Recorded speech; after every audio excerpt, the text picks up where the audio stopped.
Everyone, आज हम देखेंगे कि मोरूला और ब्लास्टूला क्या होते हैं। सबसे पहले हम देखते हैं मोरूला। विदलन के फलस्वरूप बनी 16 कोशिकीय ठोस अवस्था को मोरूला कहते हैं। मनुष्य में मोरूला का निर्माण निषेचन के 5 दिन बाद बनता है। ये जैसे नीचे ये दे रखा है कि एक कोशिका अर्थात ये निषेचन के फलस्वरूप युग्मनज बना है। फिर इसमें विदलन के फलस्वरूप 2 कोशिका, 4 कोशिका, 8 कोशिका और 16 कोशिका। जब 16 कोशिकीय ठोस अवस्था बनती है तो हम इसे मोरूला कहते हैं। आगे देखते हैं हम ब्लास्टूला को। ब्लास्टूला विदलन के फलस्वरूप बनी खोखली गेंदनुमा संरचना को ब्लास्टूला कहते हैं। यानी कि विदलन होगा और एक खोखली गेंदनुमा संरचना बनेगी युग्मनज से, तो हम उसे ब्लास्टूला कहेंगे। यह मोरूला के बाद बनता है। मोरूला और ब्लास्टूला में इसमें ये डिफरेंट है कि मोरूला ठोस होता है और ये जो ब्लास्टूला है ये खोखला होता है। अब हम देखते हैं ब्लास्टूला की गुहा। इसके अंदर एक गुहा बनती है। हमने पहले देखा कि ये खोखला होता है, अर्थात इसके अंदर एक गुहा होगी, तो हम इसे ब्लास्टोसील कहेंगे। तथा इसके चारों तरफ एक परत भी होगी, तो उस परत को हम कहेंगे ब्लास्टोडर्म। जैसा कि चित्र में दिख रहा है कि ऊपर ये ब्लास्टोडर्म है और अंदर ये ब्लास्टोसील है, अर्थात गुहा है। Types of blastula. ब्लास्टूला के प्रकार। ब्लास्टूला के मोस्टली 6 प्रकार होते हैं। यानी कि इसमें किस प्रकार का ब्लास्टूला होता है उसी के आधार पर इसको 6 भागों में बांटा। सबसे पहले हम देखते हैं प्रेगुही कोरक या फिर सिलोब्लास्टूला। प्रेगुही कोरक ये होता है प्रारूपिक ब्लास्टूला में होता है। यानी कि सबसे पहले जो सामान्य जो ब्लास्टूला होता है उसके अंदर ये होता है। यह समान पूर्णभंजी से बनता है और ये उन अंडों में पाए जाते हैं जिनमें पित्तक क्या हो, सूक्ष्म हो और समपीतकी हो। पित्तक कम मात्रा में हो तथा समान मात्रा में वितरित हो। उदाहरण है इसका एम्फिओक्सस। चित्र में दिख रहा है कि यह ब्लास्टोडर्म है, यह ब्लास्टोसील है, इस प्रकार होगा। अगला देखते हैं हम एम्फीब्लास्टूला या उभय ब्लास्टूला। यानी कि 2 प्रकार के ब्लास्टूला बनते हैं। उभय ब्लास्टूला से सीधा पता चल रहा है कि 2 प्रकार के ब्लास्टूला बनेंगे, एक तो छोटे ब्लास्टूला और बड़े ब्लास्टूला। जो छोटे ब्लास्टूला बनेंगे उनको हम माइक्रोमियर्स कहेंगे और जो बड़े ब्लास्टूला बनेंगे हम उसको मेगामियर्स कहेंगे।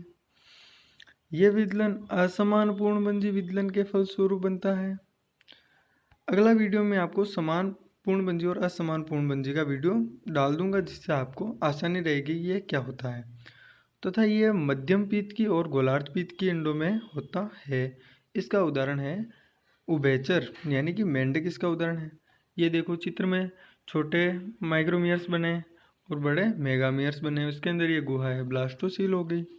अगला हम देखते हैं बिंब कोरक या डिस्कोब्लास्टूला। यह अतिपीत की गोलार्ध पीत के अंडों में होता है और अंशभंजी बिंबाब विदलन के फलस्वरूप बनता है। उदाहरण है इसका पक्षी व सरीसृप।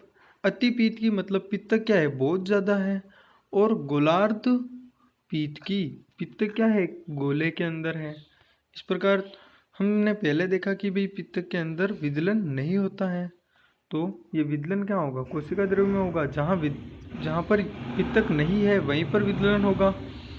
जैसे ये ब्लास्टोडर्म है चित्र के अंतर्गत और ये ब्लास्टोसील हो गया।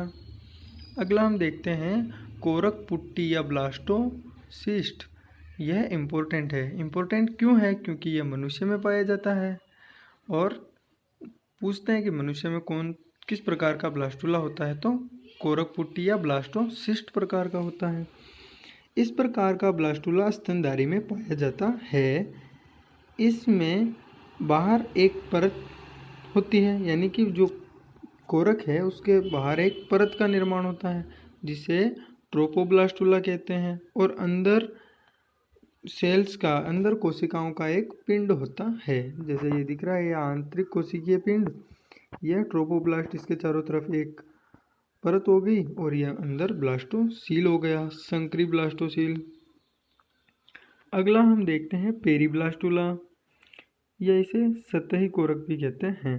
यह सतही कोरक है और केंद्रक पित्तकी व अति पित्तकी अंडाणु में होता है।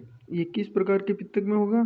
जिसमें केंद्र पित्तकी और अति पित्तकी, पित्तक क्या हो बहुत ज़्यादा हो, और केंद्र पित्तकी, पित्तक केंद्र में उपस्थित हो।